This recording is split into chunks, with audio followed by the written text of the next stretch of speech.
Eevee, we are going on a massive walk. What do you think of that? Eevee, what do you think of that? We're going on a big walk. We're going on a big walk. Oh, we're going on the biggest walk you've ever seen. If I can manage it. Recently, if for no other reason than to demonstrate how shameless they are, proponents of HS2 have been telling me that I should be all for HS2 because the freed up capacity it will bring will mean more trains will come and call here at Kenilworth. And oh my god, really? You know, HS2 services aren't really following this route, and you know, it doesn't take a rocket scientist to realise that the main constraint in preventing trains coming through Kenilworth is that when they built platform 2, they forgot to put the track in, and that this line between Leamington and Coventry is about 7-8 miles or so, is one track the whole way. There's a passing loop, but it's one track, and that's why you can't have loads of trains here, because they can't run into each other. That's, you know, a generally accepted principle of the way that we run the railways. Don't crash the trains into each other. So we get 1 an hour each way that stops, and 1 an hour each way that doesn't stop. And of course, a few years ago, Patrick McLaughlin, the Transport Secretary, said, you know, when people were saying, oh, well, if you have HS2, you won't be able to invest in the rest of the railways, he said, oh, it's not either or, we can have both. We're putting in the electric spine, and we're going to double track this railway, and we're going to electrify it, this railway. And is it happening? Is it Ella's happening? No chance whatsoever, no money, no plans for it. In fact, the whole idea of the electric spine pretty much died a death on birth, and that's where we are. But this idea of freeing up capacity, well, you know, I said that 2 trains, well, 1 each way, comes through that doesn't stop. That's the only way you can free up capacity. Cancel that cross-country train that goes from Bournemouth to Manchester. Don't think that's going to happen, really, even if HS2 is going to take over part of it, you know, the Birmingham to Manchester section.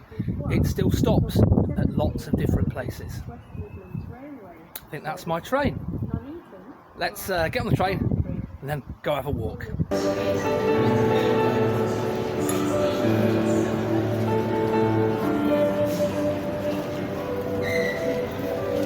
This is Birmingham New Street Station. That's right, there's a pianist in the concourse of Birmingham New Street Station. Because if you hadn't been here for a while, they've done it up. They spent about 600 million quid, something in the region of that, doing this station up. And when I say doing it up, I don't mean that they, you know, spent a lot of money on the tracks and the platforms. They spent a lot of money on tarting it up and making it a better shopping centre. Actually, they did clean up the platforms, but you know, no, not as if there's a load more trains or more connectivity. They've made it a better shopping centre. Now, what you might not know is that HS2 isn't planned to come here. You know, why bring it to the major train intersection in Birmingham? No, no, no. It's going to go to the site of the original train station over on Curzon Street, which is a bit of a problem because you sort of lose all the benefit of having high-speed rail if you can't interchange between them quickly.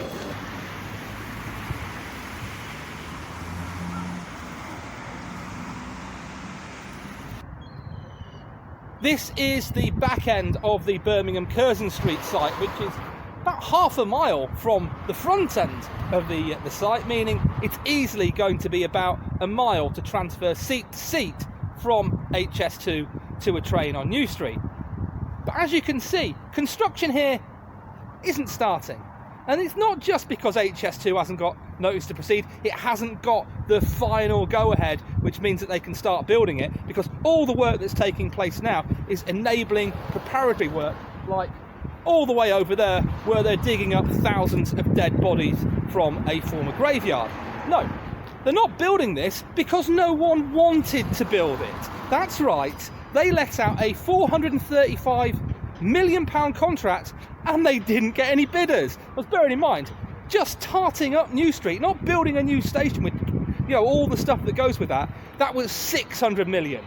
And they offered 435 for this. And all the contractors said, no, no, no.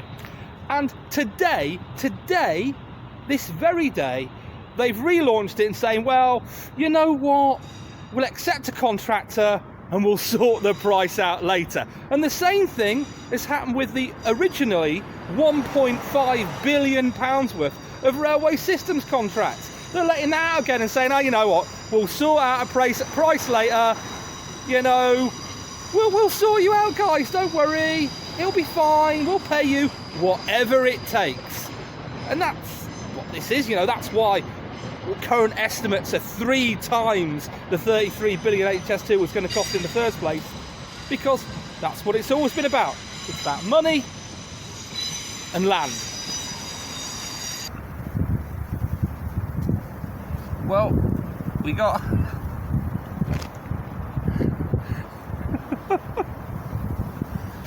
Eevee, would you mind awfully buggering off?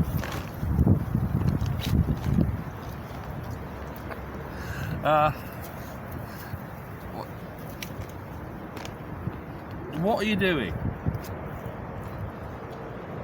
I don't know. Eevee, go on. Go on. Well, it's always great fun putting a tent up for the first time in the dark, in the rain, but I probably got in it about midnight. The moral of the story is obviously next time set off earlier, as this is next time and it's considerably earlier, about 8:30, I think I will get off a bit sooner. And oh dear, absolutely soaked.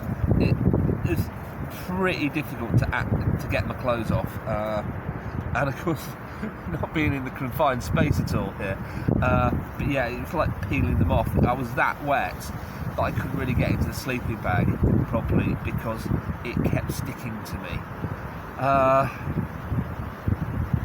Feet very sore already, but which is odd because I do this, you know, just about 8 miles, and I do that sort of stuff quite regularly, but of course this was all on pavement, not fields, which hopefully there'll be a bit more of that in the future.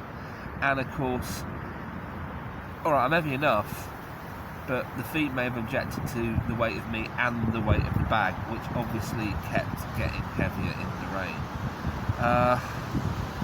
Lots of lessons to learn there, a bit late as I've already set off, but we'll see how it goes.